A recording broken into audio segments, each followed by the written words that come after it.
Before you begin the installation of the chrome delete, make sure that the entire chrome line, as well as the space under it, like in here where the squeegee goes in, and here, all of this is very clean, because the chrome delete wrap is going to go inside here, and then it's going to wrap here, and it's going to go a little bit behind this trim.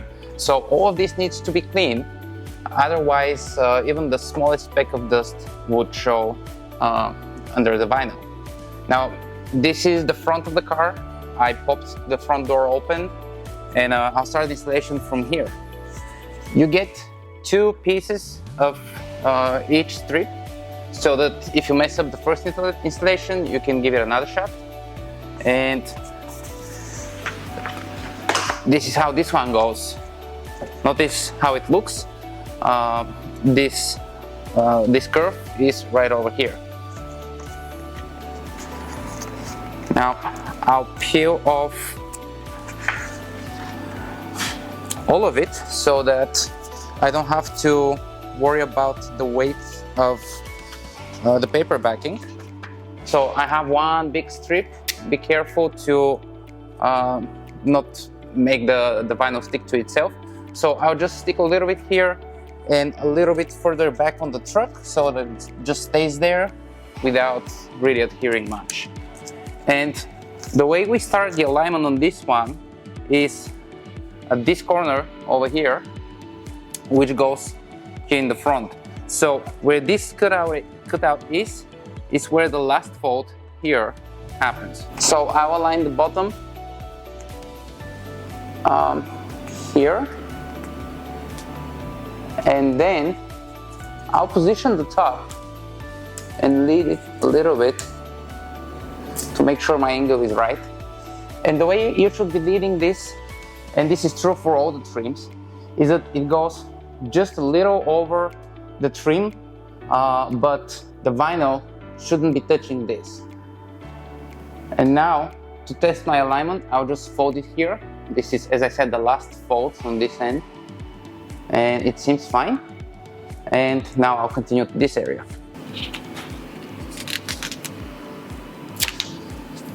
Now, I'll mostly use my fingers throughout the installation process, and the reason is that there is less risk of causing wrinkles as opposed to using the squeegee. And also, when you use your fingers, you warm up the vinyl, which makes it softer and more conforming to the curves. So now I'll basically be leaving this vinyl here. And if you don't like your alignment, just feel free to peel off.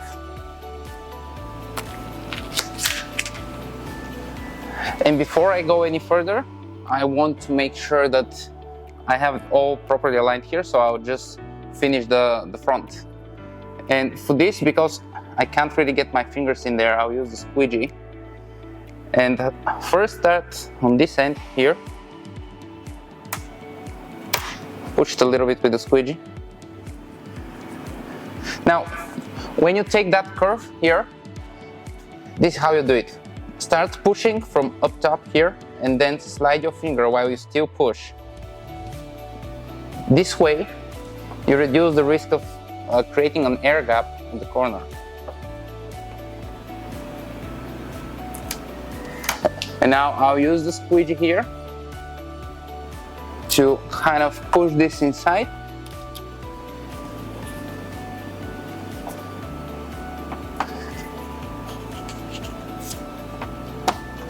And then smooth it from the wrinkles.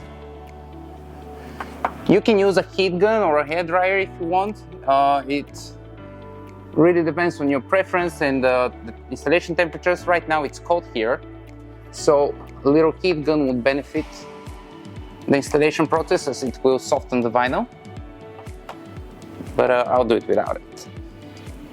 Okay, and just to verify the top.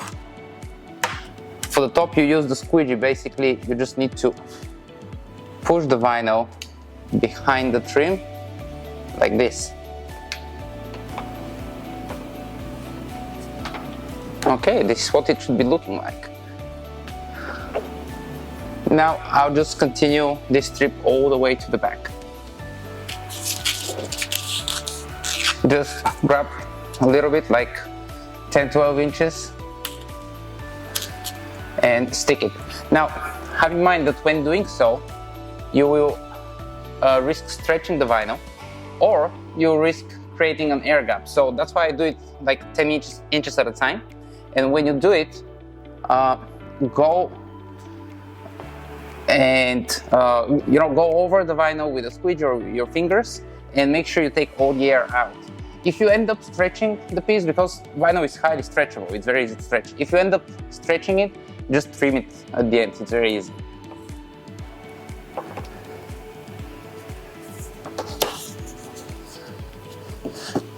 Now, before I continue, I'll pop the rear door open. I'll take this vinyl with me.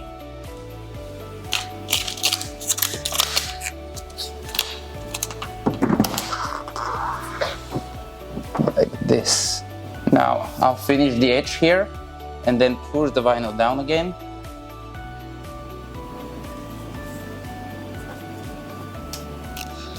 Again, about 10 inches. And then I smooth it like this, and then some 10 more inches. This way I also get to verify my alignment all the time. Okay. And now it would appear I stretched it a little bit, because this is where this piece ends. The chrome also ends here, and the new one begins for the rear side. So it appears I stretched it a little bit. You can trim it with scissors or utility knife, or if you prefer, you can just leave it. It depends how much you stretch it.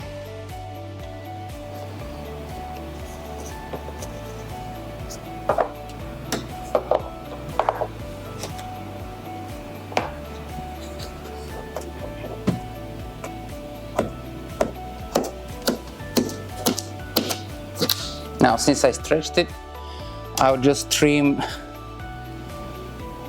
the last few millimeters here.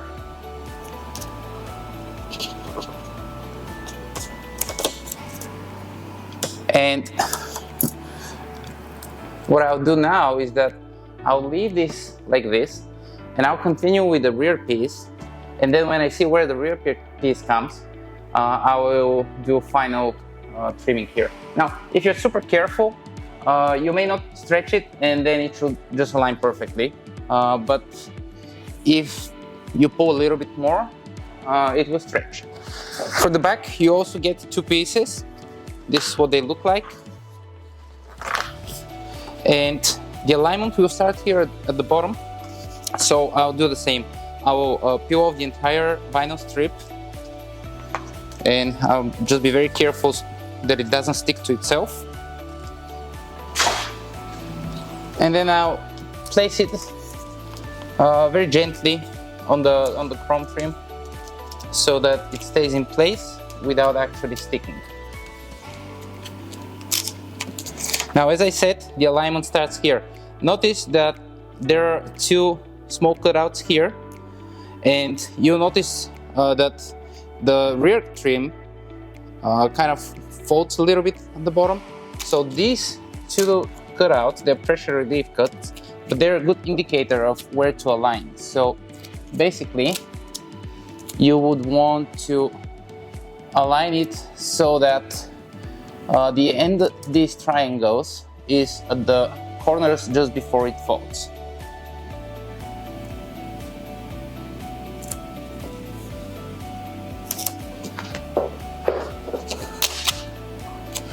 And then lead it so that it follows the curve of the window here. Then I'll use the squeegee to fold it inside like this, and for the bottom as well. And I'll use my fingers for this part here to make a good fold without many wrinkles. And then I'll just fold the edges like this. And now I'll continue to the upper part. Now, here you would expect where these end, this should align with where this metal part starts. And again, try to follow the curve of the window very closely to the window so that you don't end up with too much excess going folding this way.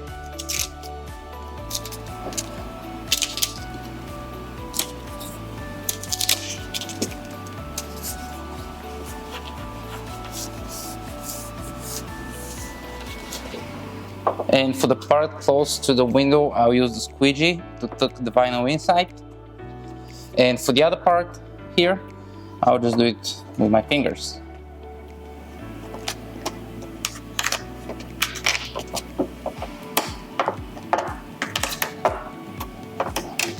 Now have in mind that I see a little difference in the gaps on each side of this vehicle.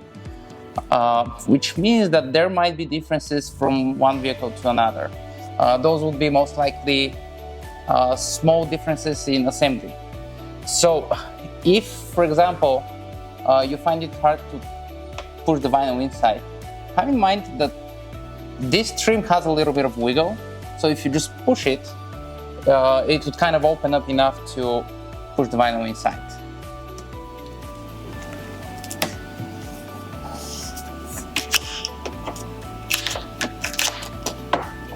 Now, the way you fold these is basically this.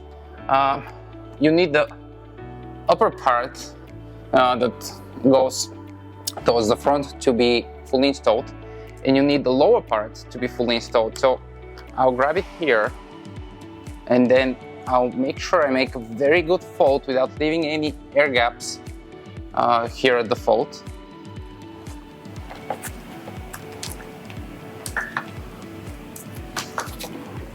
And you can use the squeegee to help yourself if necessary. And now that the bottom and top parts are installed, I'll just install these two pieces one by one.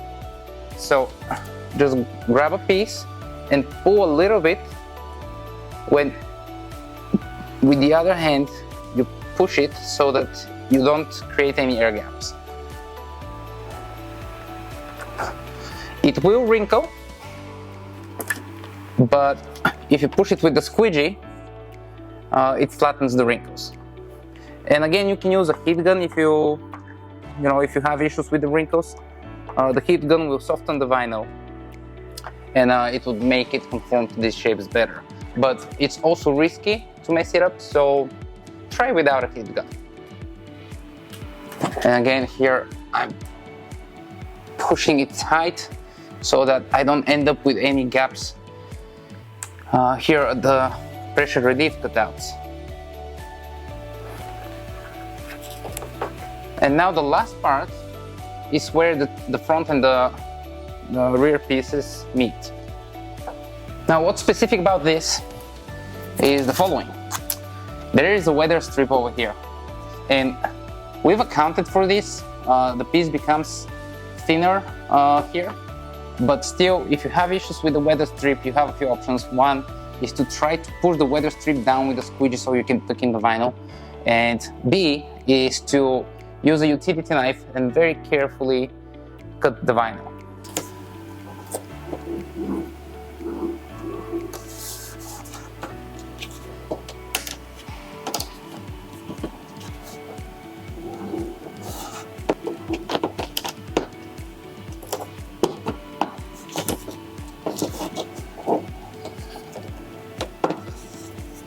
Now, instead of clipping any further that stretched piece, I decided to just overlap it. But again, generally it shouldn't stretch. Maybe I was a bit not careful during this installation. But if it does stretch, just clip it. And if it bothers you to see them overlap, just clip it so that they don't. And that's about that. For me though, it looks fine this way. Now for the last part, I'll do the chrome above the windshield, and just like the other pieces, it follows the same logic. There is a pressure relief cut here, which we align to the corner so that this part can fold over, And I'll peel off the entire strip in advance. And I'll just carefully lay it on top of the windshield. Make sure the windshield is also clean so you don't get the strip contaminated. And I highly recommend using a chair or a ladder or something so that you can climb and have better visibility. Also, unlike the others where we do the alignment on the top part, for this one, because there is a weather strip on the windshield, I recommend that you align so that you don't touch the weather strip. So basically we'll be aligning on the bottom this time, and we'll be folding over on the top.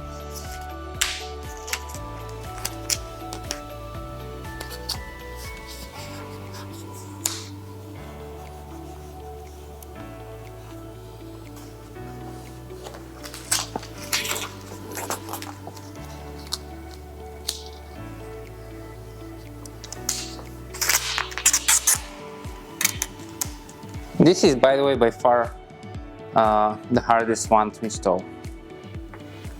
Mostly because of that weather strip and because it's just such an inconvenient location.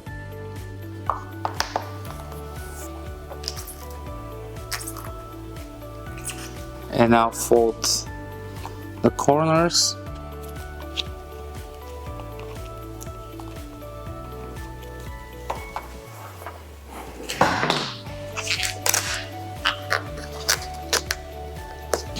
And we basically keep doing that until we reach the middle, and then I'll just go on the other side and continue from there. That's about the middle. Again, if on your vehicle the trim is assembled in such a way that you can't even get the squeegee in between the trim and the roof, just push a little bit. The trim has some wiggle room, so you can just push the trim a little bit just so that you can get the squeegee inside so you can fold the vinyl. And you know what, that's pretty much it. At this point, all that's remaining is to just go on the other side and continue the installation. And again, just like the other pieces, if you end up stretching this, just trim it with a scissors or utility knife, whatever, but you can easily trim it. Thanks for watching.